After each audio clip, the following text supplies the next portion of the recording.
J'ai oublié mon trépied. Le soleil va s'en aller, mais il a cessé de pleuvoir. Donc, let's do this. Première question, pour toi, que signifie le genre d'un point de vue décolonial? Merci.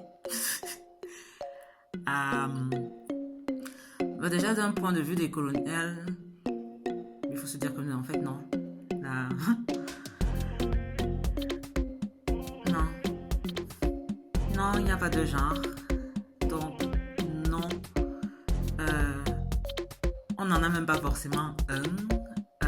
On peut en avoir deux, on peut en avoir aucun. Moi, ce serait sympa d'arrêter de se dire que il y a le genre masculin, le genre féminin. Quand quelqu'un sort, quelqu'un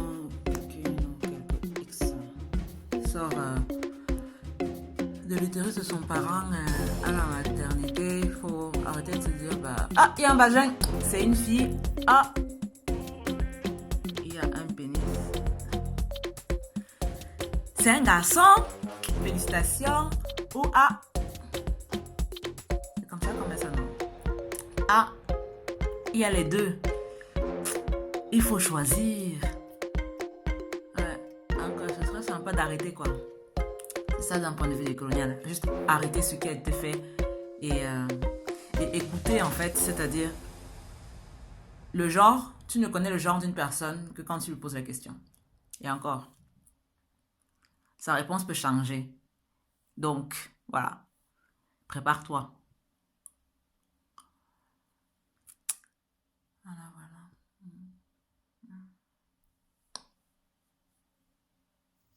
Comment te définis-tu d'un point de vue du genre? Pour l'instant, jusqu'ici, on m'a défini. On m'a dit que j'étais une fille. Ça m'a pas vraiment dérangé comme quand on m'a dit que le masculin l'emportait sur le féminin, ça m'a jamais dérangé. J'ai jamais eu à réfléchir en fait à la véracité de ces propos.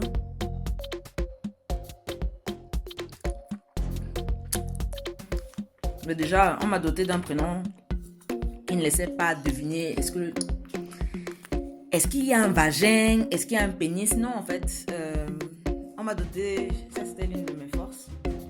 Ça m'a permis d'évoluer. Je puisse enfin regarder. Qui m'a permis d'évoluer dans la société de façon un peu comme un fantôme, c'est-à-dire je pouvais avec mon prénom laisser penser que je puisse être n'importe qui. Aujourd'hui, je me rends compte que quand on m'appelle monsieur, ça ne me dérange pas.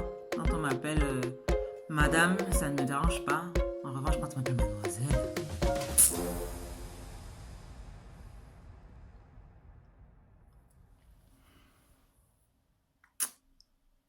pour l'instant, je ne me définis pas. J'ai l'impression que je suis plutôt gender queer, gender fluid, parce que ce sont les mots qui existent. Voilà. Oh, le soleil s'en va. Après. Comment le thème du genre est-il abordé dans ton travail, s'il est abordé? Bon, pour l'instant, dans mon travail, je suis une artiste, autrice et humoriste intersectionnelle. Ça veut dire qu'à travers mon art, je lutte contre les oppressions systémiques que sont le racisme, patriarcal, la misogynie systémique, le classisme, la LGBT-phobie, le validisme. J'essaye au maximum de pousser les gens à la révolte, à l'insurrection. C'est-à-dire que... C'est quoi la question déjà? Ouais. C'est-à-dire que... j'aime pas trop ce mot, il y aura beaucoup de représentations, comme dans 9 histoires lumineuses. La go de faire la vidéo, n'aime pas le livre. Il y aura de la représentation de tout type de personnes qui existent, mais qui sont effacées des récits, effacées des médias, effacées des histoires, effacées même des inventions, des fictions. J'essaie de les inclure au maximum, sans leur donner le rôle de la case que ces personnes sont censées représenter. Voilà. Ouais. Ouais. Et montrer la transidentité sans parler de transidentité, par exemple. Ou, jusqu'ici, bah, on montre la cisidentité sans parler de cisidentité. Donc, 9 histoires lumineuses avec ces personnages multiples. Il y a la mention d'une personne intersexe. On laisse deviner qu'il y a une certaine transidentité chez les personnages de la dernière nouvelle, l'ex d'Alex ou le renoncement. Et dans le chapitre 5, ou voire tout au long du roman, ah si, si, il faut souffrir pour être française. Ah si, si, il faut souffrir pour être française. Bah oui, les questions de remise en question du genre ou même oui, des sexualités. Car malheureusement, par le système hétérosexiste, le genre est défini par ton organe sexuel et ton organe sexuel a une mission d'entrer dans un organe sexuel qui n'est pas le même. Voilà. C'est pour les personnes qui avaient la chance de ne pas le savoir. Dimension politique et militante de la notion du genre. Ça, c'est la 4e question. Sans point d'interrogation. Merci, Pierre. Non vies politique, parce que on m'a assigné femme, bah, je risque d'être assassinée par un homme qui m'est proche, un homme cis, parce qu'on m'a assigné femme. En fait, ouais, je suis une sorte d'accessoire. Je suis le féminin de l'homme, en fait. Je suis l'accessoire, l'accompagnement du plat, enfin, l'homme c'est la viande, la femme c'est le riz, tu vois. Donc, pourquoi je suis obligée. J'ai l'impression que oui, le genre c'est quelque chose qu'on subit. On ne laisse pas le temps de le verbaliser, de le définir, l'identifier par nous-mêmes. On nous l'impose. On en impose 2, comme j'ai dit au début.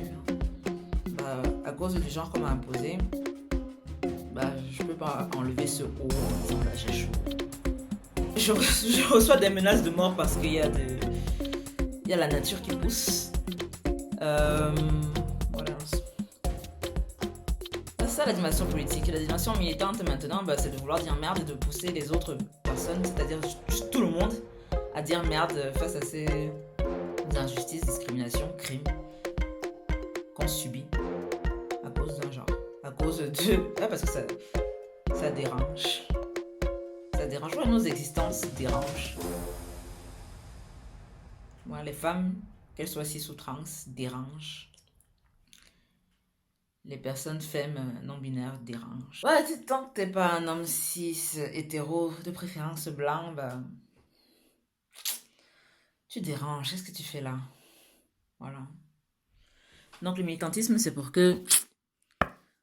Parce que de toute façon, j'aime créer, j'aime écrire, j'aime raconter des histoires et j'aime me faire du bien à moi d'abord.